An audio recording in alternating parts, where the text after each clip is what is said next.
anti-Muslim hate incidents have been very much on the rise in America. A good example of this is actually a very handy database, which we'll be including in the Fighting Islamophobia directory, a database by the ACLU detailing anti-mosque incidents across the country, state by state. And what we found, according to going through this data, what I found is that from 2010 to 2011, there was a 94% increase, in anti-mosque attacks around the country. We're talking about things like arson of mosques, vandalism, graffiti, intimidation of people going to mosque service. Just really outrageous things, considering this country was built on freedom of religion and people being harassed and trying to go to religious service by demonstrators outside. Other examples, of course, were the Park 51 controversy, the so-called Ground Zero Mosque.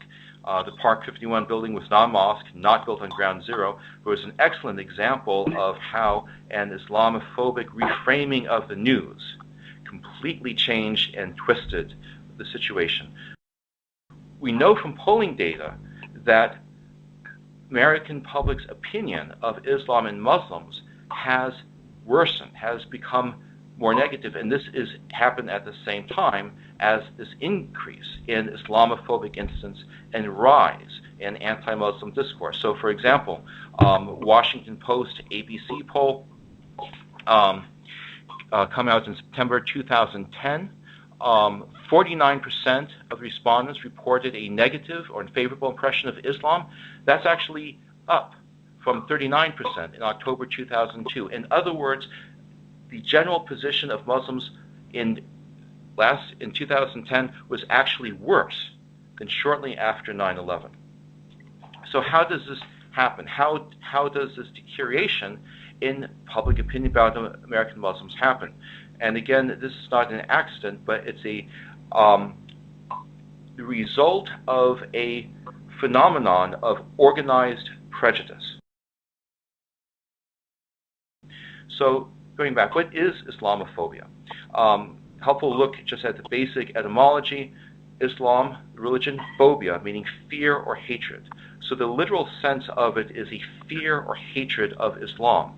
Now, the actual use of the word goes back to the early 1900s, but really becomes current in the late 1990s. Runnymede Trust in 1997 first really sort of introduced the use of the term Islamophobia in the nonprofit world. And as it's developed, the term has come to mean an irrational fear or hatred of Islam and Muslims. So what are sort of the characteristics of this? It's not a philosophical critique of Islam. So it's not a matter of someone saying, oh, well, Islam is a religion, there's some aspects of it that I personally don't like, or here are their beliefs, I disagree with some of these beliefs. That's a rational criticism. It may be wrong, it might be right, but it's part of the nature of things that people will disagree. Not all religions teach, exactly the same things. So it's natural for people, when they look at another religion, whether it's Islam or Christianity or Judaism or anything like that, to say, here are some points, some issues where I have some disagreements. Even a criticism, a critique. That's to be expected. Democracy involves critique. What's different with Islamophobia is that it's much more like, say, anti-Semitism or anti-Catholicism, or say anti-black, anti-African American prejudice. Islamophobia, like all these other bigotries, what they do is they deny the humanity of the object of their hatred. So, an excellent sort of exposition of this is from Frantz Fanon, Wretched of the Earth, that racism is a nullification. It's a erasure of the basic existence, of the human existence of the person you're talking about. It's a dehumanization. So Islamophobia, what it does is it takes the whole complex phenomenon of Islam, a religion that's been around for over 1,400 years, has about 1 billion adherents, incredibly complex, has contributed so much to world civilization, and it becomes turned into a monolithic simplistic structure that is evil.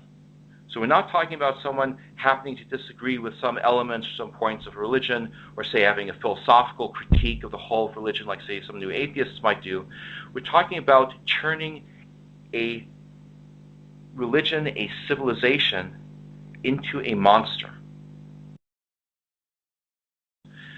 The basic paradigm that Islamophobia is using, we can actually trace back to anti-communist hysteria in the 1950s. If we compare them side by side, there's a very sort of strong similarity.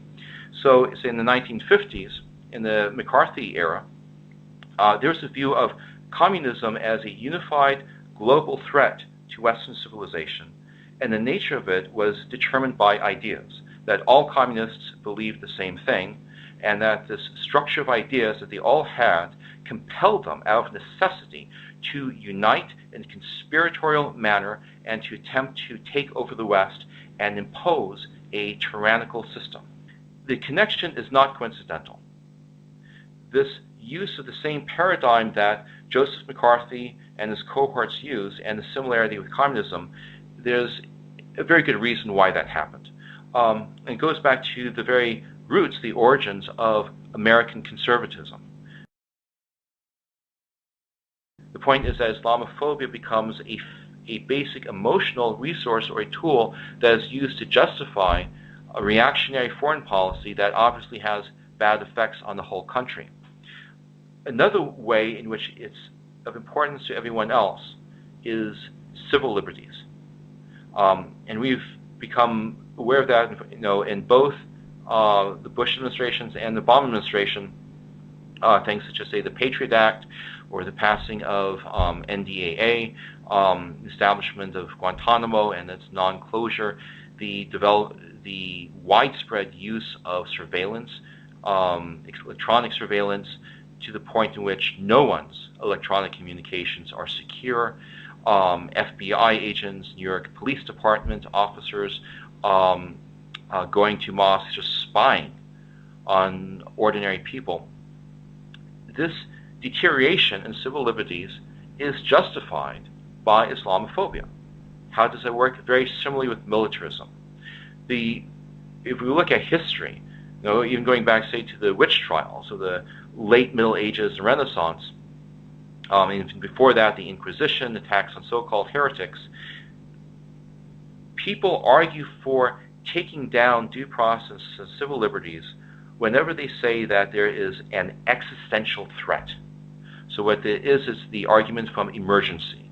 Well, in normal conditions, we need to have accused brought to a trial in a courtroom and have an attorney. In normal conditions, the police respect privacy. In normal conditions, we have the rule of law. However, we have a particular group, somebody who's a threat to us. These heretics, these Manichees, these witches, these communists, these Jews, these Muslims, anti-Semitism, Islamophobia, all these different kinds of prejudices. They always posit that within society there is some element, some group that does not fit in and is bent on destroying the rest of the nation. Once you have that fear, then it becomes easy to say, well, we're in a state of exception. We're in a state of emergency. We can't follow the ordinary rules. So we'll have to grab the terrorists wherever we find them and simply throw them in prison or throw them in detention facilities, have them tortured, have them interrogated, maybe kept forever in isolation, never have a trial, never have a chance to contest what's done to them, because after all, we have this emergency situation. Islamophobia is the justification for that. That brings us to, how is Islamophobia being developed? How is it structured? So there's, in some sense, you can say Islamophobia is a system of ideas, but it's something that's being generated. It's something that's developed by real people. And for this, there's an excellent analysis of the movement pushing Islamophobia in a report called Fear, Inc. It was published by the Center for American Progress put together by a team led by Wajahat Ali. And what this report establishes is that the spread, the rise of Islamophobia is being very much propelled by a small, tight-knit network of funders and chief ideologues who then work with a network of grassroots organizations and political advocates. So as a kind of structure, if you can imagine a kind of pyramid, think of a small group of foundations, well-funded private foundations that over 10 years put in $42.6 million, this nice big money bag of cash to give for a project. These 7 foundations then give their money to basically ideologues, people who place themselves as experts on Islam. So, for example, Frank Gaffney from the Center for Security Policy, David Yerushalmi at the Society of Americans for National Existence, Stephen Emerson, Investigative Project on Terrorism, Robert Spencer of Jihad Watch, and Stop Islamization of America. So these are a few group of very smart, very talented, hardworking individuals who subscribe to this ideology of Islamophobia. So this money gives them the basis for running their organizations, their blogs, their books. And it's these thinkers who really flesh out, put together this picture of Islamophobia as a picture of Islam as essentially a political ideology bent on world conquest. So those are sort of like the two most main important elements, the funders and the so-called misinformation experts. And then they have a larger structure of a friendly audience, the people who will take their ideology and spread it to their followers. So there are some politicians, political players, such as Congresspeople Peter King, Alan West, Michelle Bachmann. On the religious right, preachers such as Pat Robertson, John Hagee, Ralph Reed. In the media, groups such as Fox News Channel, David Horowitz, Freedom Center, Pamela Geller's blog Atlas Shrugged, and then grassroots organizations such as Act for America, Stop Islamization of America, Eagle Forum, American Family Association. So beneath these two top levels of the funders and these sort of smart ideologues are the group of media reporters, politicians, grassroots advocates, and then that spreads out to the general public. So that's kind of the institutional structure that we have to deal with.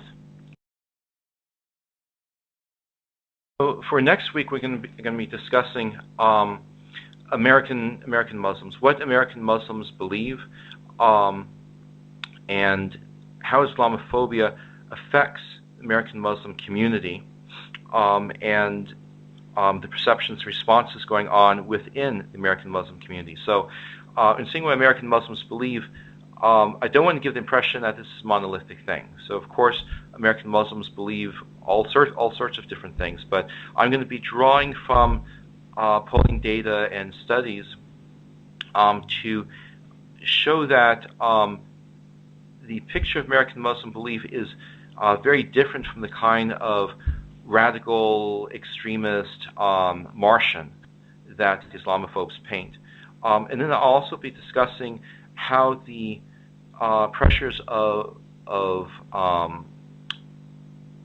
being, to a very large extent, an immigrant community, or children and grandchildren of immigrants, and the problems of racism, both external and internalized, complicate the issue of Islamophobia. And I'll be discussing how American Muslims are often conscious or aware of subtle or latent racist elements within Islamophobia that the general community doesn't often see.